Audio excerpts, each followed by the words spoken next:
It's now 3 p.m. in the afternoon, and if another hour passes to 4 p.m., the consignment we are following will have packed here in Malaba for 2 full days or 48 hours, waiting to be cleared for export. The information we have is that it could even wait until tomorrow because the Kenyan authorities have to do their own formalities after the Ugandans have finished theirs. The cargo actually spent the 3rd day in Malaba before finally crossing into Kenya. Why could a truck spend 3 days in Malaba? If a transaction is lodged into customs and it has got no issues at all, no queries, every documentation is okay, nothing to carry.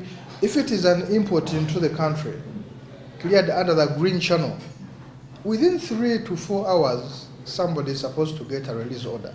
Assuming he has prepared this transaction and it is a yellow channel. Yellow channel means that we are going to do documentation check, but we are not going to examine cargo.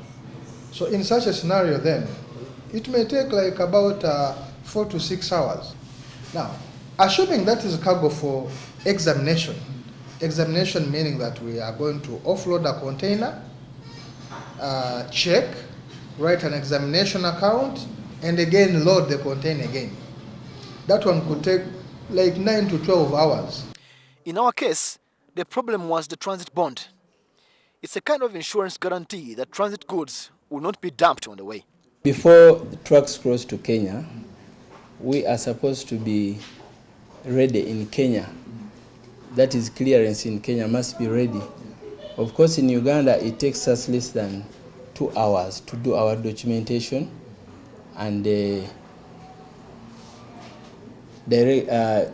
send our entries to Kenya. But the disadvantage is in Kenya, when it comes to transit cargo, we have to wait for them to execute a bond. They usually have different types of bond they use in Kenya. So by the time the truck crosses to Kenya, it must be ready to move on. The clearing firm handling the consignment had an exhausted bond, which highlights a challenge despite a single regional bond, now operational. However, sometimes there are delays in reconciling and therefore recouping these bonds. So before you know it, a freight forwarder or a customs agent who has put up a bond of say 20 billion, he uses up 15, then the next shipment that comes in is maybe 18 million. How does he deal with that?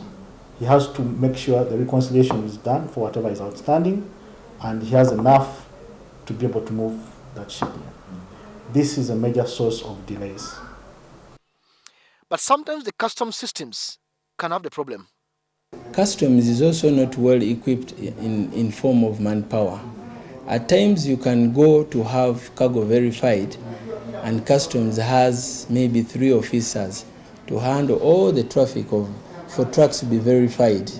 You have scenarios where people pay their taxes and it's taking days for taxes to reflect. If, say, for instance, an officer has 10 tasks to handle, unless he's an angel, he cannot handle the 10 tasks simultaneously. You get the point? So he needs to handle one by one in the order of first come, first serve. But a lot of delays are attributed to the importers and exporters themselves. Part of the delays is caused as a result of our customers not attaching all the documentation. So you need to query.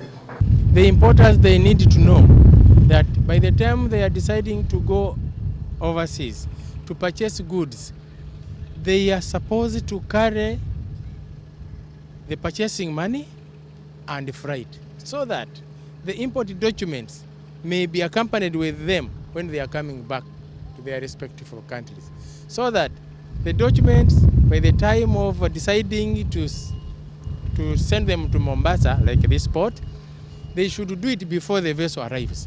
Speaking of Mombasa, there can be quite a cost for delay in the clearing of goods. If you have not collected your cargo, you are going to start suffering from remarketing charge, storage charges, which is progressive. There is a first level of storage charge of $60 for 2 days. There is another level which is $70 for 7 days.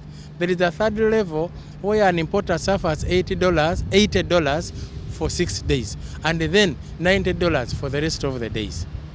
And then if 21 working days elapses and the cargo has not been corrected, that is another third surcharge, which is levied by custom warehouse rate.